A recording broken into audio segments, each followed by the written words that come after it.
Hello again, everybody, and welcome back to the Accelerator with Michael Conniff. That's me. We're a podcast dedicated at all times to bringing together entrepreneurs, founders, startups with angels, venture capitalists, family offices, investment firms, making that happen. We do not give any investment advice. Do your own research, make your own decisions, of course. But I am delighted today to welcome to our podcast Roberto Tame from Noctos in Mexico City. Is that right, Roberto? That is correct. Thank you so much for Yeah, having me. and you are, yes, it's a pleasure. I saw you at on a I saw your company. Your one of your associates, Pablo de Medeiros. I think I said that right. Is that close? That is On correct. a unicorn pitch contest, where he did, I think, quite well, and I was intrigued by the concept of Noctos. We have a lot of ground to cover here today because you have a very interesting background. But what I wanted to say about Noctos, and maybe you can sharpen up my description a little bit, you have basically brought something of an arbitrage model to hotel rooms, and you buy them in advance.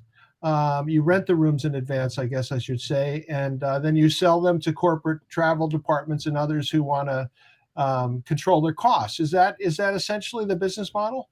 Um, Pretty much what we do is we pre-sale a certain amount of what we call a Nocto, which is a unit of measure. And with that specific coin, um, companies can secure their lodging well in advance. So they will always pay the same amount regardless of what hotel they decide to stay, when they decide to stay.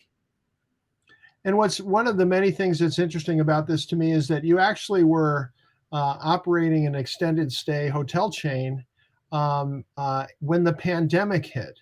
Take us through that business a little bit and how you got to Noctos in effect as a way to stay in business and maybe create a new business model.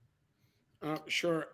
12 years ago, we founded what became Mexico's number one extended stay chain. And after 12 years of operating that and selling more than 1.5 million rooms, COVID came. So I was basically sitting in thousands of rooms that were unable to be monetized because of COVID. And on the other hand, we had a lot of customers that they weren't traveling due to the pandemic, but eventually they would go back.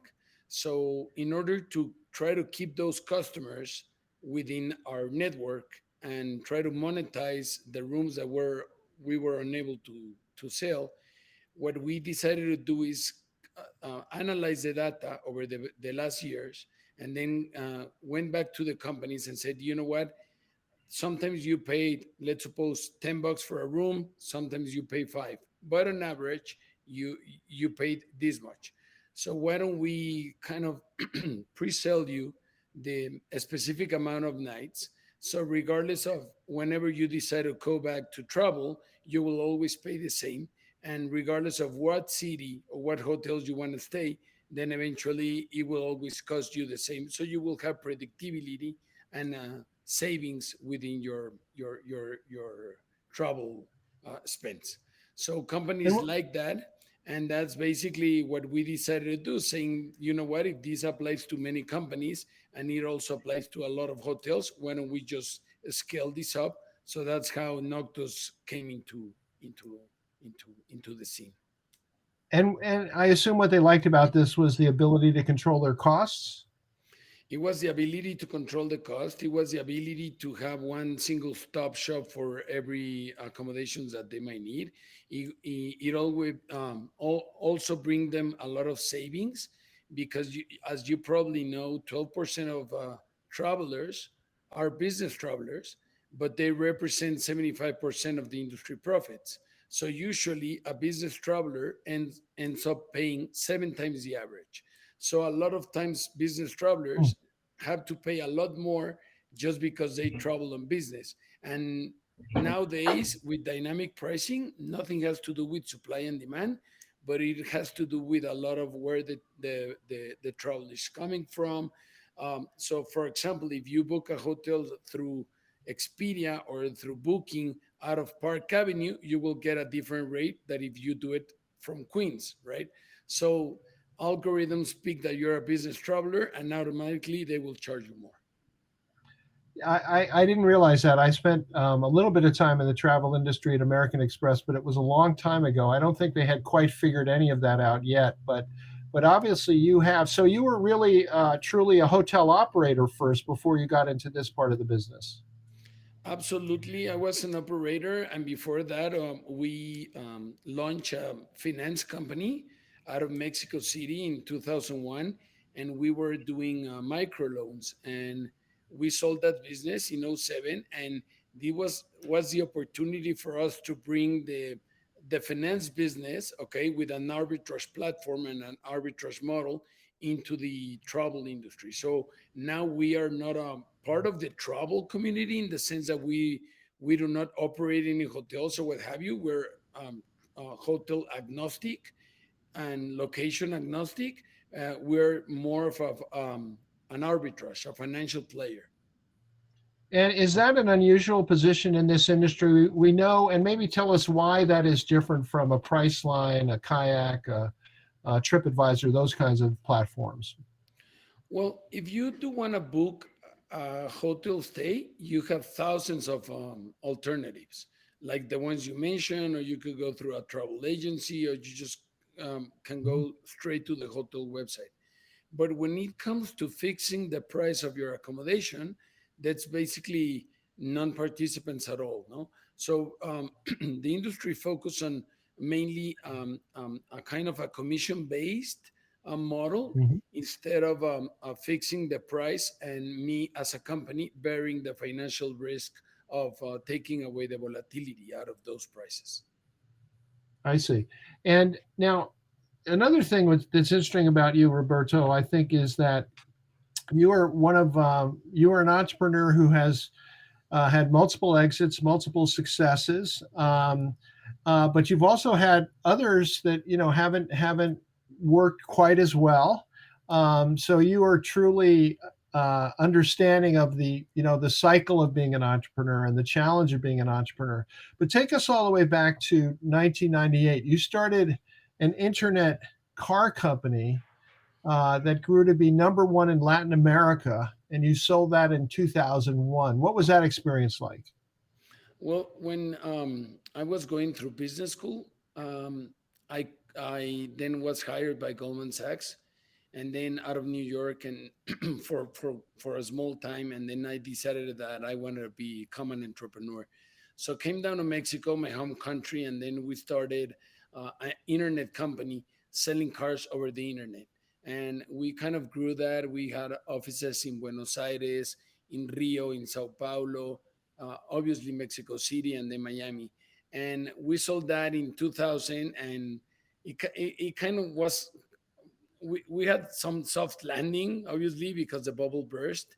And but I liked it. I liked the way that the entrepreneurial world was, no, that experience. So I kind of went Hmm. back to school.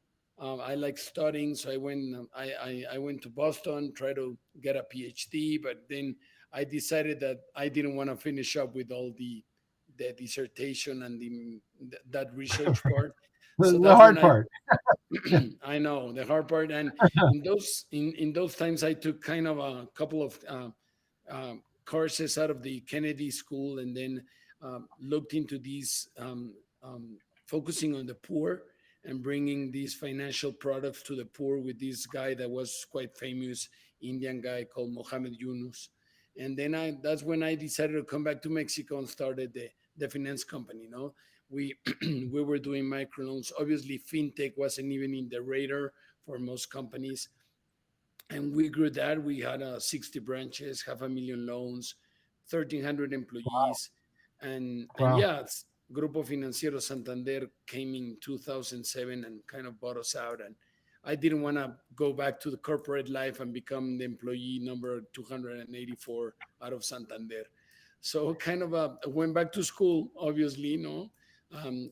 Went to UC Davis to try to get a winemaking degree, and then I started an import company in the U.S. I'm a U.S. citizen also, so we started a distribution company, a direct to consumer distribution company, selling Mexican wine in the US. So we became kind of the number one seller of Mexican wine outside Mexico, and we kind of crash and burn that one. No, I made a huge mistake. I never imagined that the demand was going to be way too high for the supply of Mexican wines to be to be up there. No, and wine, as you probably know, is not something that you just can start a machine and create a little bit more. No, Right. so it wasn't the business that we wanted to grow. It wasn't the size that I wanted to create of a company, and then we closed that business, and then we started the hotel company. My I head have is to. I'm sorry.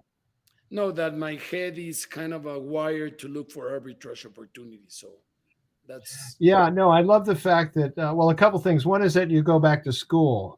We've had another CEO on the Accelerator podcast named Jim Foote of First Ascent Biomedical, and he wanted to start a cancer treatment company, and been an executive in cybersecurity at ADP for 20 years, but decided he had to go back to business school to learn how to start a company. So he went back to business school. He started this really cool company, cancer treatment company, and now you the same thing. Um, wanting to learn, being willing to spend the money and time to go back to school.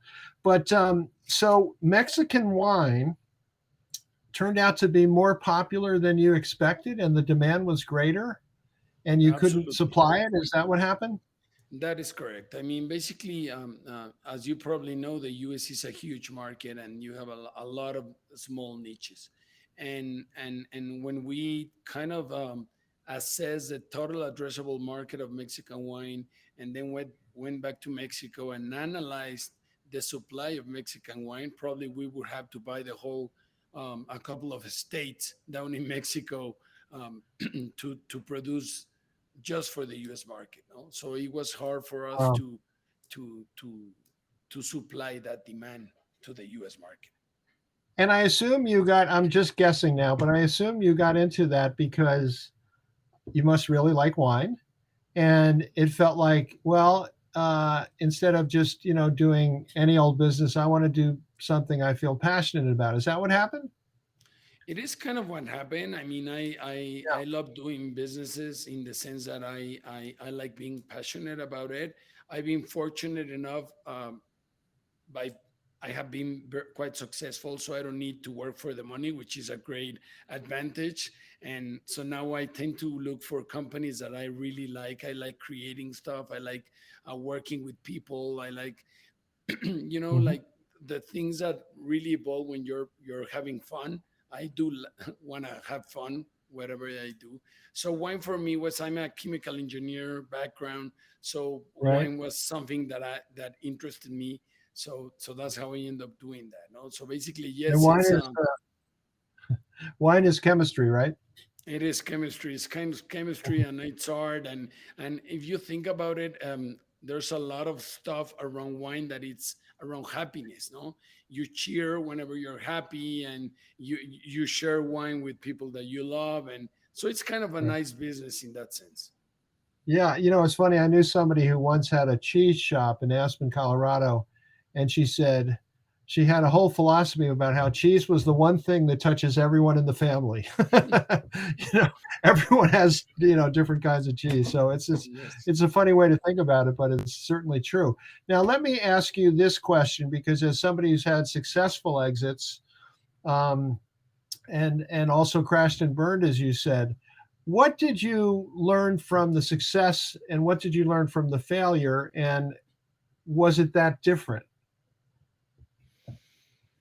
Um, I mean, sometimes the line of success and failure is so thin. No, there's a lot of companies that are in the just about to be bankrupt, and then they have like some fortunate event, and then they're quite successful. And on the other aspect, now you see companies that are just about to IPO, or even they did already an IPO and then they just crash, right? So it's kind of Yeah. hard. And I think that in the end, what makes the difference is the people you work with, no? Because people tend to be those that make the things happen, right? Good ideas, there's tons of people, no, that have very good ideas and very good business models, and but you need to execute, no. So probably the difference between being successful and being a failure is just being there, working the hours, walking the walk, having the right team, and eventually you'll be successful. It's kind of a how you measure success, no. For me, it's looking at balance, being a for me, being successful is enjoying what I do, having a nice family, sharing, giving back to the community, caring about the people you work with, the people who have helped you, and for me, that's what success is all about. So sometimes you're it doesn't make sense what I'm gonna say, but sometimes by failing is when you really succeed. Ah, interesting. And when did you first feel like a success? Well, I was born in kind of in a successful environment. I was taught from the beginning that to look for a balance in life, no, to look for ways to be happy with what you have, um, and for me, I always try to see happiness with whatever's in front of me. If you tend to feel those looking always to be better, if you think that you could always be richer, you could always have a better opportunity, a better house, a better, then you will never try to feel that. No, it's going to be hard for you to be happy with. If you're not happy with what you have, it's going to be really hard for to be happy with whatever you dream of having. No, but that doesn't mean that you should always try to look um, for for for more, in the sense that kind of giving back to whatever you've been fortunate enough to have. No, so I'm a dual citizenship. I've been to school. I've been successful. So that for me, giving back to the community and creating businesses really brings me a lot of joy. Yeah, no, that's exciting. I think people uh, tend to forget about the balance part, particularly when they're starting a company. They often forget Yes. that. Um, but let me ask you about your current once you got into the hotel business. So let's talk about the extended stay hotel business. Was there no extended stay hotels in Mexico when you started that a few years ago? Was that a new thing? It's funny. I mean, Mexico is just right next to the U.S., and but there's a lot of businesses that I don't know why they take some time to get to come down to Mexico, and I mean, extended stay was such um, a business that has been in the states like 30, like from the 70s, and I don't know why there wasn't a formal chain of extended stay running here down in Mexico, no? So we looked at that opportunity because obviously there was a lot of demand for a product like that, but it was being supplied by something else, more informal player, a Mm-hmm. lot of hotels, but nothing like an extended stay chain. And I knew Mm. that looking for the arbitrage, that if we were successful enough to tropicalize a US model into Mexico and operate it, scaling it up, then eventually, whenever the big brands from the States or somewhere else wanted to come down to Mexico, they would either have to build build their own or buy an incumbent. No, so that was kind of our play. Um, um, since the beginning, I always kind of create these companies with the notion to operate them for life, but always be ready in case somebody comes and wants to buy it. No, so that was our play in the extended stay chain world. No. And did the were you able to did you ultimately sell the hotel chain, or did the pandemic sort of put an end to that idea? Well, no, the pandemic kind of shook us off. Obviously, we were in the almost bankrupt. So we kind of refinanced the debt. We kind of turn over the hotels. So I'm not operating that anymore, but the chain still operates. I'm still Hmm. chairman of the board. I was a founder and I'm still chairman. I don't operate that anymore. And we're basically trying to survive, no, with the pandemic, stuff like that. So the business travelers are coming back. Mexico has been fortunate enough to have a lot of people um, a lot of people they have start traveling, and Mexico has been a quite good destination to do that. So Mexico it's up and running. So eventually I think we'll find a way out for that hotel chain. And so that leads us to Noctos, which is the arbitrage company, the arbitrage platform for hotel rooms. Does your extended stay chain form some of the basis for the hotel rooms that you were then able to sell to customers, to corporate Uh, customers? Yeah, we started obviously trying to get the extended stay chain rooms to be sold. And then we noticed it that companies started saying, you know what, I want more destinations. You don't have that destination. And then there were like big companies that needed more supply on the extended stay chain. So that's how we ended up seeing that there was much more demand for the product other than the extended stay chain product. And the customers, so the customers kind of pushed you into that in a sense. In a sense, yes, it was more of the opportunity. Yeah, and so what happens? Where are you in the business right now? Are you looking to raise money? Are you looking to expand? What kind of traction do you have, and what do you see moving forward in the next year or two? Yeah, we started the business in January 2021. We have bootstrapped the business right from the beginning, and I did want to make sure that there was a business to run after before looking to either develop huge technology or raising funds.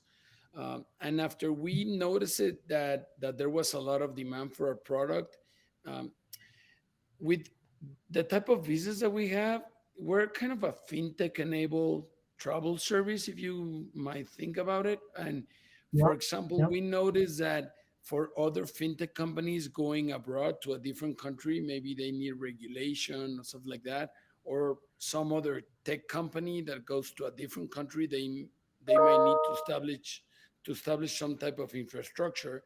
And with us, with the dynamic of the hotel industry, we basically need to just adapt some minor changes to our platform to take into account FX or local tax issues. But other than that, we can expand. So now we decided to go abroad and expand.